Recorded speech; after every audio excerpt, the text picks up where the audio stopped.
you might have two phones. I got two phones. One from my tools and one from my wood. If you know, you know. Rock stars. I've spent the last 6 days going through all 200 plus videos of mine, searching for projects that have been lost in over the 200 plus videos that I've published this last year. I grabbed as much footage as I could find using 2x4s, using pine, and using cheap wood to bring in big profits, and put together this compilation just for you. These are some projects that you may have missed over the last year. Enjoy. So for those of you who don't know, I started out woodworking building custom jewelry boxes. Well, this project takes me back to my first video where I built a custom keepsake box out of nothing but a 2x4. Oh, and a couple thin strips of black walnut. Obviously, I got to get it all shaped up because it's a framing member and the big box stores don't really sell straight or flat wood, so luckily I had the tools required to do this. I just get it resawn directly in half, leaving me with two sides at 3/4 of an inch and the front and back at 3/4 of an inch in width. Using a 45-degree bevel, I cut everything to size at 8 inches for the front and back, 4.5 inches for the two sides, and here I'm routing out a 1/4 inch groove for the box bottom. And at the table saw, I'm cutting out a 1/4 inch by 1/4 inch dado to house the lid. I see a lot of people using 1/4 inch plywood or even solid wood sometimes for their box bottoms. However, my favorite is MDF. In my experience, MDF tends to hold up the best with less movement. I'm using some adhesive-backed flocking for the interior liner, and I really like using the sheets like this because the actual flocking fiber and adhesive can get outrageously expensive. And we'll do some sanding, and anyone who says that sanding is their favorite part is a liar. Before we created Anodized glue, we just added a little bit of glue. And before there was a sponsor of nobody, we had. Alright, so while the glue dries, let's hear a word from our sponsor. You ain't got no sponsor? Oh yeah, I don't have a sponsor. Like, comment, share, subscribe. And that was before we had smacked that like button. I'm adding some miter splines while our lid dries up, and our lid is just a book matched 2x4. Nothing special. I'm using some walnut for our miter splines, getting them cut flush, fitting our lid, and we're going to watch this piece come to life. For the handle, I used a piece of walnut with the inlay of pine, and the pine and walnut look crazy good. Hit it with a little spray shellac and call it done. That very box sold for $375. I was pretty shocked. Whenever a colleague or someone would ask me if pine was a good wood for fine woodworking, my old answer would be, hell no. However, after building this box and a few other future projects, I don't know. Pine isn't that bad of a wood if you work it right. My opinion's starting to turn to, sure, you can use pine for fine woodworking, but really, it's in the eye of the beholder. Okay, that's kind of corny. Let's move on to the next project. About 10 months ago, I broke the forbidden man rule. I went to Hobby Lobby. No, God! Alone. No, God, please, no! No!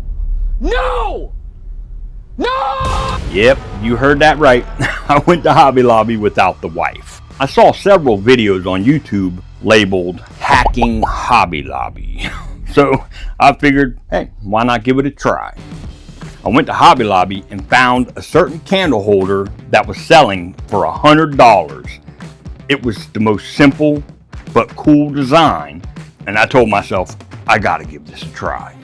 Well, I went to my scrap wood pile, grabbed a 2x4, cut it down to 13 inches, got it milled up nice and flat, and then I just cleaned up the edges, that way I had some square edges.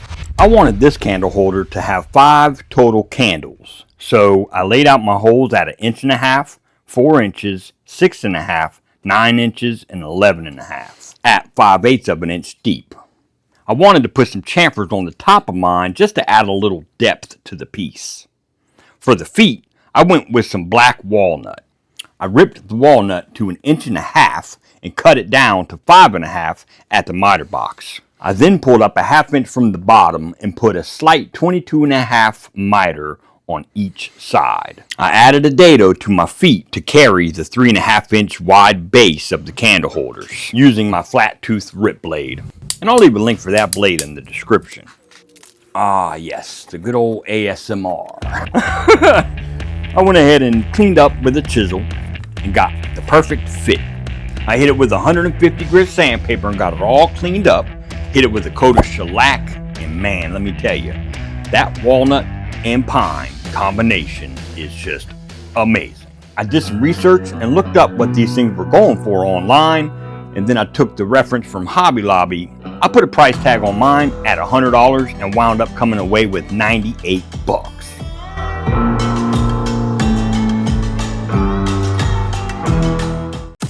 Let's talk about wall decor. Wall decor is an item that trends all year round. Here I'm getting some 2x4 cut to 16 inches and 10 inches. I'll rip those two in half and use that for the frame of this wall decor. I'm using a 45-degree miter joint. That way I can get everything glued up pretty easily. I like to dry fit my piece and then measure the distance for my shelf. This piece wound up being 6 7/8. To spruce this item up a bit, no pun intended, I like using my torch and just giving it a slight burn. That way it just pops the grain and brings this piece straight to life. To add a little bit more character to it, you can even add some miter splines. Projects like this sell super well as a pair or even in a set of like 3 or 4. Get your piece put together, post it online, and make yourself some profit. A piece this size will easily sell for 80 bucks. One of my favorite projects to make and sell at the local markets are bottle openers. I'm not talking about the big bulky ones. I'm talking about the bottle openers that you will see on a keychain. Now, damn near every woodworker will have some scraps laying around, so get yourself some 1/2 inch by 1/2 inch scrap milled down, and you're going to want to get a dowel maker for this project. Get your ends cleaned up with a razor knife. That way you can fit one of the ends into your drill chuck and then fit the other end into your dowel maker to start your dowel process. I found this dowel maker on Amazon for around 26 bucks, and I'll leave a link for it in the description below. Our dowel size is going to be 3/8 of an inch to fit our 3/8 inch hollow brass tube. We'll just drill the end of our dowel into the brass tube, creating a friction fit. We'll get everything cut down at the bandsaw, and don't worry because the bandsaw will make quick work of that brass. And you should have something that looks like this. Now we're going to make the mouth of the bottle opener. I've got this new Concepts fret saw, and this thing is a bad mamma jamma. We'll mark out a notch and give it hell. They make all sorts of fret saw blades. The one I've got is a spiral blade, and it's 5 teeth per inch, and it cuts through this brass like butter.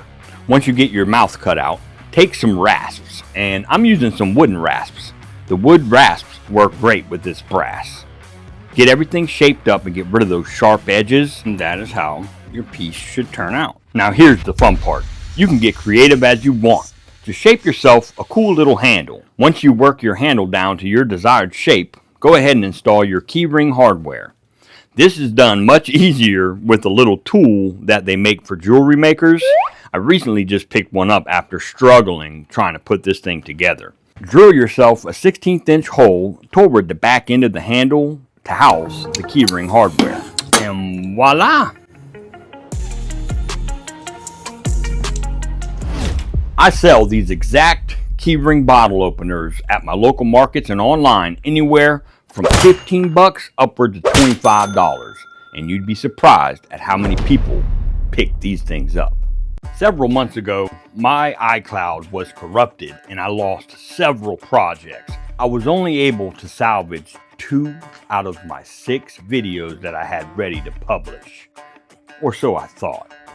Everyone who is watching this video has a cell phone in their pocket.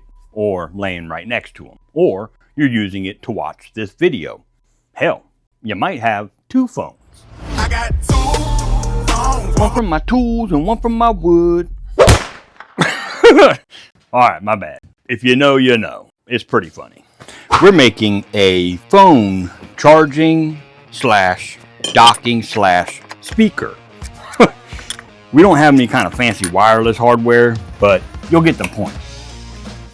Looking back at my books over the last 4 years, I have sold 375 of these little stations. I sold them at $35 a piece. I'll do a little math. That's over $13,000. So we drilled that 1.75 inch hole to 3 inches in depth. So we'll go ahead and mark 3 inches. And that is where our dado is going to be cut. And we'll make sure to cut on this side of that line. We'll be using our miter gauge, and we've got our depth of the blade set to 3/4 inch, and it's tilted to a 12-degree bevel. I use a rule of thumb of measuring an iPhone that's in a case, and that tends to work out. Now we're drilling out the backside for the cord for the charger to run through. This can get a little smoky.